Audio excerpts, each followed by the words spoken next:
Robots Radio. Games, lore, stories, community. Just press play.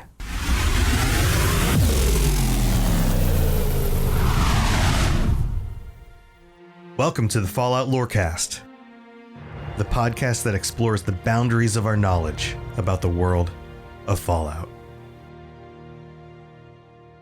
Today we are taking a look at some of the weirdest perks across all of the Fallout games. Because you know how Fallout is. It's both extremely dark and extremely silly all at the same time. So we're going to take a close look at a bunch of these and see just how weird and wacky they get. Now, if I missed any, or if you think one of these is absolutely the weirdest of all of them, I want to hear from you. So comment on the Robots Radio Discord or on this video when it goes up on YouTube. Let me know. All right, let's get started. I'm going to take these in alphabetical order from the way that they were recommended by the community. Thank you to everyone who chimed in. And if I picked one of yours, you're going to get a shout out. Or a shout out. I don't know why I said shout out, but maybe I'm turning Canadian. I don't know. Here, let's talk about the first one. Number 1. Bloody Mess. This one was suggested by Chaz Waza. And Bloody Mess started as a trait in the original Fallout games, which would, of course, make somebody explode into lots of bits and chunks. And in Fallout 3, Fallout 4, Fallout New Vegas, Fallout 76, those aren't exactly the order that they came out in, and also in the role-playing game, they expanded on it. It not only went from a trait to a perk, but they also included extra amounts of damage, and of course it still absolutely wrecks your opponents because it blows them into little chunks, which is one of my favorite things in the Fallout games. The fact that people and robots and all sorts of things can fall apart, but then especially when they are biological like this, they turn into little chunks and gore goes everywhere. It's one of the things about Fallout that just makes it so wonderful. It also clearly shows up in the TV show. Although they don't tell us directly that, for example, the ghoul has the Bloody Mess perk, but when he shoots certain people, it's very clear for those of us who have played the games. This one was suggested by Chaz Waza, who writes, well, it's in all the games. Why is it weird? Well, how the heck does a pistol or even punching someone with brass knuckles cause them to die so violently that their limbs and head fly off while their torso explodes? Well said. I don't know if I need to add much else to this. It is weird. It doesn't actually make any physical sense. And it's absolutely wonderful. So I'm so glad this is in the games. Number 2. All right, next up on the list, the Cannibal perk. And this is another one that I use all the time because I find it very handy when I'm low on health to be able to just eat my victims. And cannibalism is absolutely disgusting, is one of those things that is naturally repulsive to 99.99% of the human population. And it's something that totally makes sense, at least in my mind, in the world of Fallout. This is a perk that shows up first in Fallout 3, then New Vegas, Fallout 4, and 76. It makes its way through the series. In the earlier games, in Fallout 3 and New Vegas, you lose some karma when you do this, and you have to be sneaking to do it. By Fallout 4, it's very much a different kind of thing, at least in regard to that. It says here in the Fallout 4 Vault Dweller's Survival Guide, feast on mortal flesh to heal your wounds, but don't do it around any polite folk, including companions who aren't fans of chowing down on humans, ghouls, or greenskin flesh, as you aren't seen in the best lights. This is a good alternative to other forms of sustenance, though it requires you to be less caring in the ways others perceive you. There's a chance you'll be openly attacked if you're gnawing on a citizen who lived in the establishment you're feasting at, too. So have some decorum, please. And so it turns from being just like a karma hit to an actual response from your companions who then go, oh my God, that's disgusting. And then you lose favor with them. But it seems like it can also piss off other people if you happen to be in, for example, a village where there's happens to be a dead person. Then you go up and start chowing down on somebody's uncle and then they get mad. So this absolutely is in the category of weird, and this was suggested by your friend Nate, who writes, why? Come on, it's gross. Makes no sense in any way with any lore. The fact that you get health back right away is a little bit weird, but of course, it's a video game. You get health back from eating food and stuff like that. But I would argue that in desperate situations, historically, I'm looking at you, the Donner Party, people have resorted to cannibalism. It's a thing. And so it makes sense in the wasteland, at least in my mind. So I think we can agree that it is absolutely disgusting and super weird. So it belongs on this list. Number 3. Next on the list is one that I think a lot of people will be less familiar with because it only shows up in Fallout 2. This one is called the Expert Excrement Expediter. It's such a good name.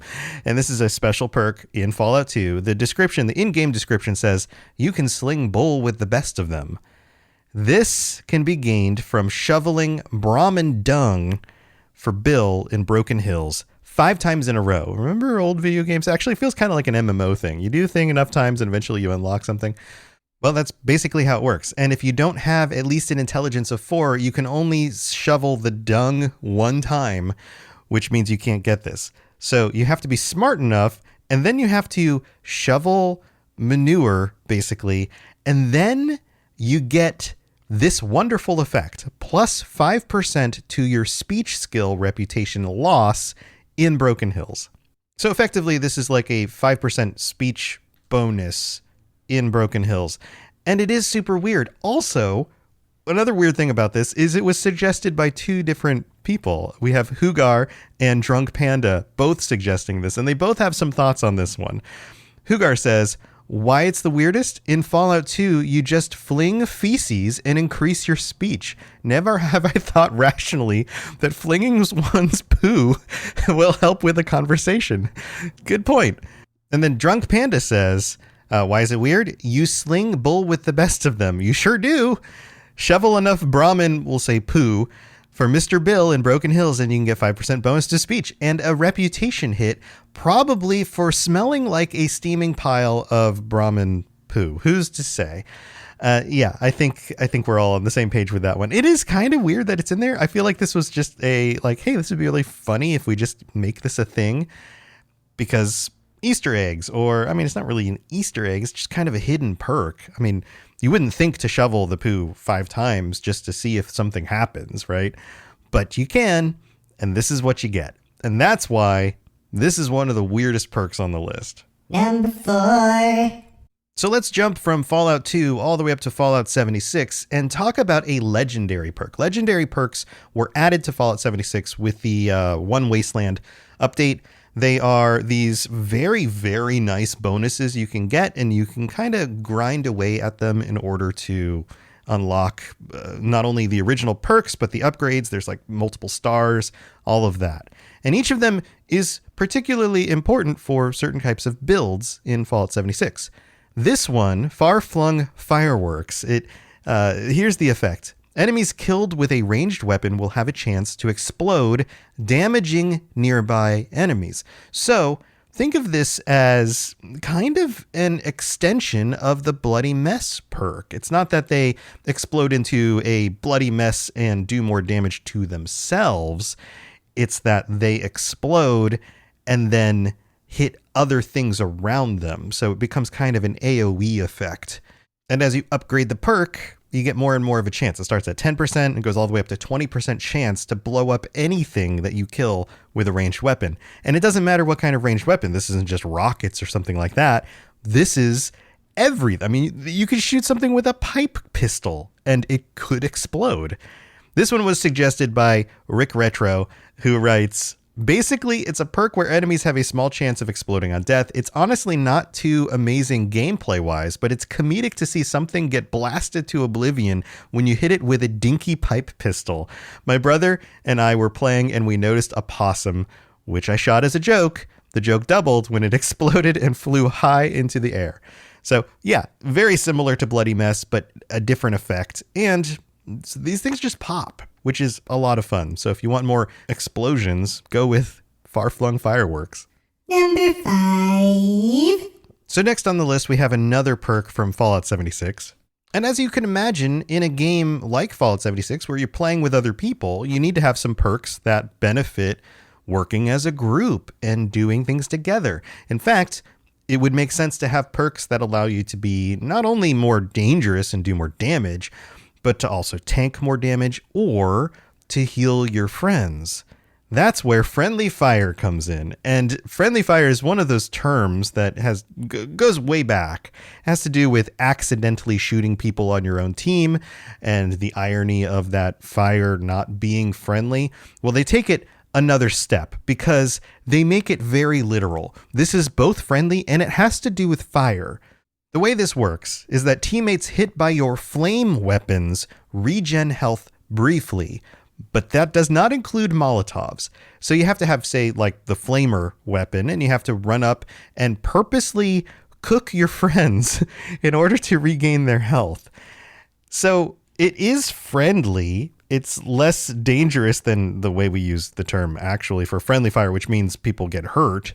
So you're actually helping people out, and it has to do with fire only. It doesn't matter if you have other weapons. You can't just shoot people with, again, pipe pistols or anything else, explosives. It has to be flame weapons. So it breaks conventional wisdom, I guess, the idea that maybe getting closer to a flame will actually heal you as opposed to harm you. But it also has some other little conditions that are pretty interesting. So first of all, it has been confirmed that the heal effect will also restore limb condition. So as your limbs get wounded, it absolutely will heal individual limbs as well. That percentage ticks up, not just your total health. Also, this is pretty funny. In previous patches, they patched this out, but it used to be that you could heal turrets of NPCs that were friendly with this perk, which is super weird.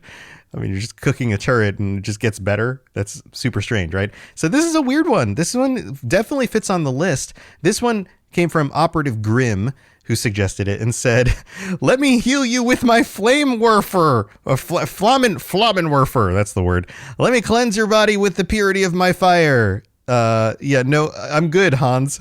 So yeah, I agree, Operative Grim. This one definitely fits the weird requirement because it doesn't really make sense. It also seems pretty weird for new players when they jump in the game and people keep running at them in events with flame weapons, trying to heal them. And they're like, what are you doing? So yeah, that's why this is on the list. Number 666. Becco. Next up, we have one that also has a healing effect, also from 76. This one is called Good Doggy. This is an endurance-based perk that makes eating dog food 3 times as beneficial. And I don't know about you, but I'm not sure exactly how beneficial eating dog food is in the first place, but in these games, it heals you up a little bit. Well, if you keep coming across that dog food and you're like, yum, yum, give me more of that yummy dog food, then you can use this perk and it heals you a lot more. So yeah, it sounds gross. I mean, it's not as gross as something like Cannibal. It's also not as, I guess, readily available, because if you're running around shooting a bunch of enemies, then chances are with Cannibal, you're always going to have something to eat. Good Doggy, on the other hand, requires that you have come across some dog food. But turns out that there's kind of this extra benefit. Get this. This is what I found out doing a little bit of research. For the cost of 1 perk card slot, the healing benefits of canned dog food exceed the craftable healing salve at base HP of 250 using rank 3 of the perk First Aid, while also restoring significant hunger, that's 30%. It synergizes extremely well with Cola Nut or Bloodsucker perks, which talk about some other perks that are weird. Blood packs now satisfy thirst with Bloodsucker, which is also weird. They don't irradiate you and they heal you more. So there are some synergies here that you can use if you feel like you're constantly having to heal yourself in Fallout 76. I would recommend maybe just getting some better armor and taking less damage. But, you know, if you get hungry, everyone likes to not be hungry. This helps as well. And this one was suggested by Paulinho420, who writes, my man Roy in 76 gets 3 times food benefit from dog food. It's the only food I pick up now. Yeah, I mean, heck, that is one of the things that happens a lot in 76 and probably one of the things I find most annoying. And I know you only get benefits now from food and drink, and it's no longer like a detriment if it happens to go way down. But Is it? I mean, if you're used to having the benefits, then it's still a detriment not to have the benefits. Also, it is kind of annoying to have to just constantly check that and then eat more food. And this makes it easier. So it's weird, but it's useful. And that's why it's on the list. All right, we're about halfway through the show, so that means we have to go thank our patrons for supporting this and making this possible. Let's go do that, and we'll be back with some other really weird perks, so don't go anywhere. It's time for that spring reset. I'm taking a look at everything in my closet and figuring out that, oh no, this absolutely needs to go. And it's about time I replace things so that my clothes aren't older than my 15-year-old. Now you might think that they lasted that long because they were well made, but no, they're in terrible condition. Unlike the new jeans I just got from Quince. Jeans have always been my personal go-to because you can kind of wear them for lots of different things, but maybe they're not your thing. Maybe you're looking for, 100% European linen with insanely soft flow knit activewear fabric. It's definitely getting warmer, and their flow knit activewear is moisture wicking, anti-odor, and soft enough that you'll actually want to wear it every day. So pick out what you want. You can't go wrong because they have prices 50 to 60% less than similar brands. And like I said before, they are high quality. I continue to wear their clothes all the time, and I know that these new jeans are going to last me a lot better than the other things in my wardrobe. And on top of it, they look great. They're so comfortable. And I spent just as much on the jeans that I am now cleaning out of my wardrobe. So if you're looking for something better, just all around better, go check out Quince. So go do it right now. Refresh your wardrobe with Quince. Go to quince.com/falloutlore for free shipping and 365-day returns. Now available in Canada too. Go to quince.com/falloutlore for free shipping and 365-day returns. Quince.com/falloutlore. Hello there, old chap. Good to see another of General Atomic's finest, still eager to serve. All right, we're back. This is the middle of the show. Thank you to everybody who supports this podcast on patreon.com, words are hard, /Fallout Lorecast. Go check it out. Go get ad-free episodes and t-shirts and join us on patron chats like the one coming up next week on the 31st. You can come join us. We'll be chatting about whatever all of you decide we want to talk about. Who knows? Maybe we will consider some of these weird lists and get some more perspective on this together. But we also have to shout out Joshua C., our newest patron. Thank you for signing up. And Germinator, our SentryBot level patrons get shout outs every week. So thank you, Germinator. And we also have to read out some new reviews because we had some other ones come in. I'm still trying to catch up on everything. So thank you to everyone who takes the time to leave a 5-star review on Apple Podcasts. I will read those out on a future episode of the show. This one comes from Big Homie Gray in the US, who writes, new favorite podcast. Started listening from the start last month, and I'm about 76 episodes, no pun intended, in. Gotta say, this is my favorite podcast and has taken over what I listen to daily at work. Thanks for a great show, and the effort put in is nothing short of incredible. This show makes work 1,000 times better, and the games get another layer of entertainment. Thanks again, robots. Blessings to you and your family. Well, thanks, big homie. Also, this one comes from Fly Guy 320 in Great Britain, who writes, lore forever changes and expands. This Lorecast always delivers when it comes to interesting and entertaining content, and it's great to see the release of the Fallout TV show bring even more attention to it. If I could make one cheeky request, I'd love an episode dedicated to the Lovecraftian entities in the Fallout universe. Looking forward to Robot's take on them. Keep up the great work. Oh, thanks, Fly Guy. Yeah, those are super weird. I've talked with Nate Perkypile, who I believe is the dev who is responsible for all of those across the games. And what I've learned from him is that there really isn't a whole lot beyond just the things that you find in the games. They're supposed to be there and be mysterious in order to be mysterious. But outside of that, we don't really get any clarity. So to really answer your question, there's not a ton to really do an episode on. I mean, I could point at each of the things and we can go over them in some detail, but unfortunately, there's a boundary of knowledge. You only can learn so much because they haven't really built the backstory of what those are yet. So hopefully that clarifies some of that. So there you go. Kind of a little lore episode in the middle of the episode. Thank you to everybody for your support. Also, if you'd like to help by leaving a review on Spotify, 5 stars would be great, or sharing with your friends, any of that stuff would be super helpful. And check out the YouTube channel. I've been doing a lot more videos lately. Thanks for being here. All right, let's move on with the rest of the show. If you have any questions about Nuka World, I I'd be delighted to answer them. All right, let's get back to our list of the weirdest perks in Fallout. Number 7. This next one, you probably are familiar with. This shows up in Fallout 4. It's called Gun Fu. You've learned to apply ancient martial arts to gunplay, although many might balk at the agility and level requirements in cases where you're facing more than one foe, which, let's face it, is almost every occasion. A sizable damage augmentation is welcome. Remember, this is for fans of VATS only, and that's from the Dweller's Survival Guide. And this is the actual effect here. Taking ranks of this perk grants bonus damage in VATS while attacking more than one target consecutively in a single VATS sequence. Higher ranks grants bonus damage done to a third target and beyond, as well as guarantee a critical hit to a fourth target and beyond. So fairly complex, but basically it means you turn on VATS, you target one thing, you target another thing, you target another thing, and you will do more damage with more targets as you go. So it sounds pretty video gamey, and I think Cleo the Fusky, who is the one who suggested this one, puts it pretty well.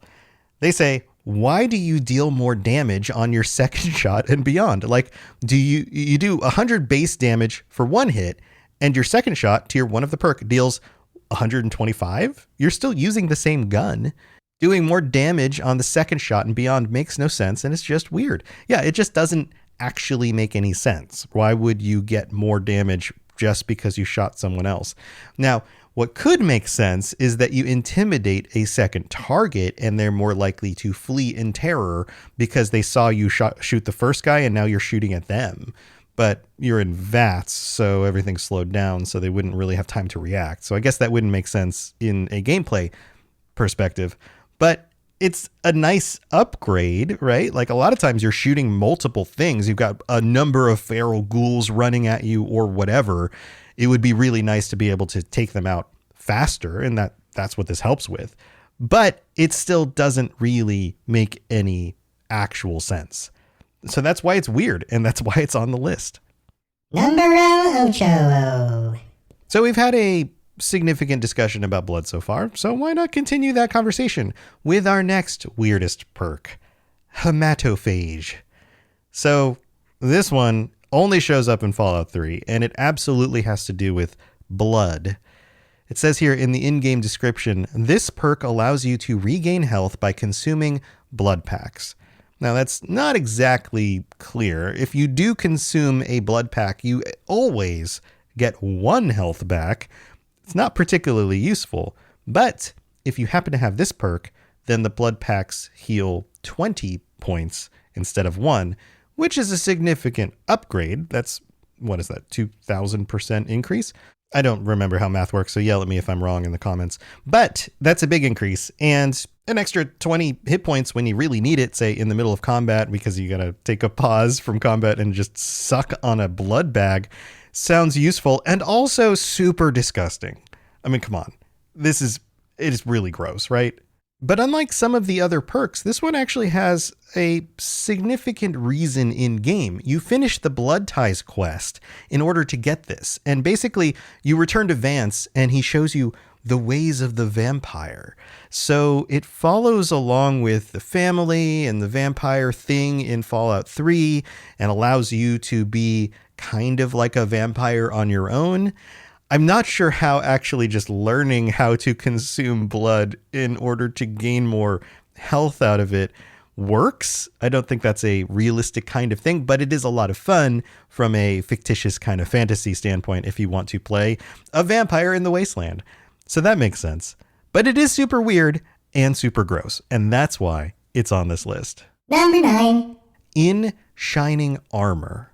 In Shining Armor only shows up in the New Vegas DLC Dead Money, and the description says this: beams reflect off the mirror-like finish of your gleaming armor. You gain an additional +5 damage threshold against energy weapons while wearing any metal armor, +2 while wearing reflective eyewear.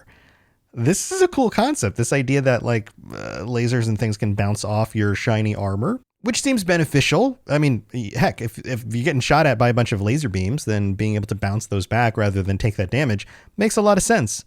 And it works with a large variety of armors: advanced radiation suit, Chinese stealth armor, some of the Legion armor, generic metal armor, Ranger combat armor, heck, T-45D and T-51B power armor, and also things like the spacesuit, among others.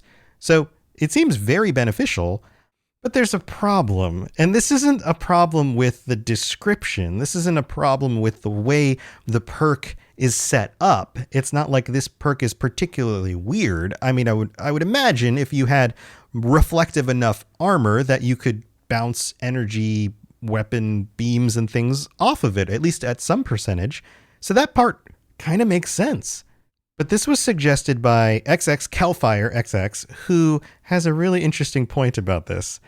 They say, what's weird about this is the perk does nothing, as the code checks for weapon type energy instead of energy weapons, making the perk useless. There's basically a typo in the code that hasn't been fixed, and I'm sure it's been fixed in some of the unofficial patches and things like that. Well, I'm not 100% sure, but I would be surprised if it wasn't. But basically, where they should have typed energy weapons in the code, they only typed energy, and there's nothing labeled simply energy. So this doesn't do anything. You pick up this perk and you think, cool, I'm going to be reflecting away some of that energy damage that these robots are doing to me. And then you just don't. It doesn't do anything. So that's why it's weird, right? Like, this should have been fixed, but it wasn't. And so it's on the list. Number 10. So this one comes from Pumpkin, who says, Miss Fortune, who is this lady? Why is she able to do weird stuff with her gun? That's why this one's weird. And let's get into the details on this. Miss Fortune is a perk that shows up in Fallout New Vegas. The in-game description says this: just when your enemies think they have the upper hand, Miss Fortune appears to turn their world upside down. Appearing only in VATS, she has the ability to snatch defeat from the jaws of victory. Wait, defeat from the jaws of victory? I guess for your enemies? So you might be wondering, wait a minute, why this one instead of the Mysterious Stranger? That one is weird too. Yeah, that one's going to show up on the next list because I'm only halfway through all the suggested perks. But yeah, mysterious people popping up out of nowhere, seemingly, is weird. But let's get into the nitty gritty here, because Miss Fortune is different from the Mysterious Stranger in some very specific ways. So unlike the Mysterious Stranger, when Miss Fortune attacks somebody, she does a low amount of damage. The Mysterious Stranger does a lot of damage on its hits, but she instead inflicts detrimental effects. And it works kind of like a roll of the dice because there's a percentage thing going on. So basically there's like a 1 out of 100 fortune roll that happens. And if she scores under 35, then she will knock them down for 10 seconds. And if the character is far enough away and they happen to have some sort of grenade or dynamite or a mine or something in their inventory, then there is a chance that they will also detonate those things. And it's important enough to note that they have to be far enough away from you so that the splash damage doesn't hit you.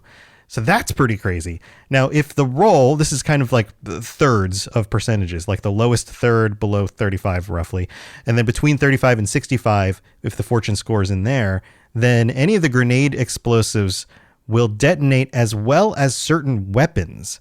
So basically she blows up a grenade and the weapon that they're carrying and will cripple their arms. So this includes the flamer, a grenade launcher, recharger pistols or rifles, plasma rifles, pulse guns, any of these kinds of weapons. If they happen to have those and she shoots them, she will detonate whatever grenades they happen to have on there, break their weapons and their arms, which is pretty freaking cool.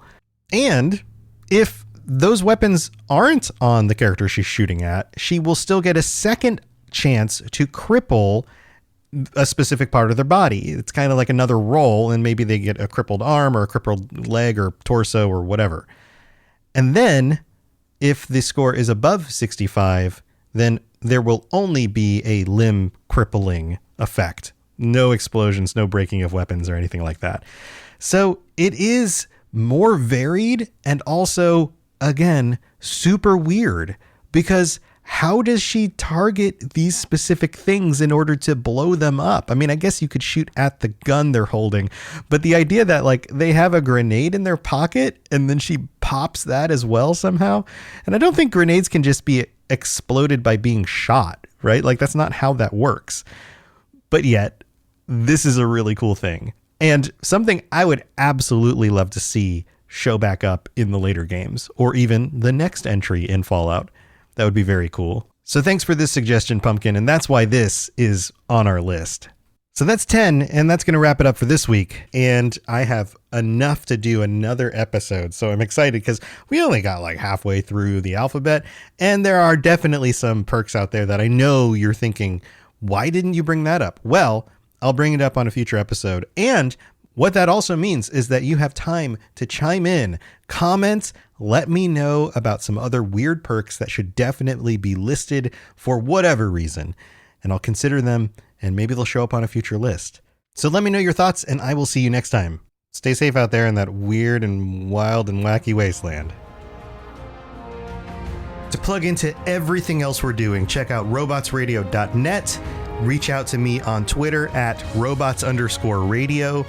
Check out the Robots Radio Rocket Club, where you can join me and a bunch of our other creators creating your podcast, starting a new podcast, or helping your current podcast grow. There's more information about that on robotsradio.net as well. And you can always talk with us and the entire community, over 2,000 people on the Robots Radio Discord. Come join us. We'd love to chat with you. See you guys next time.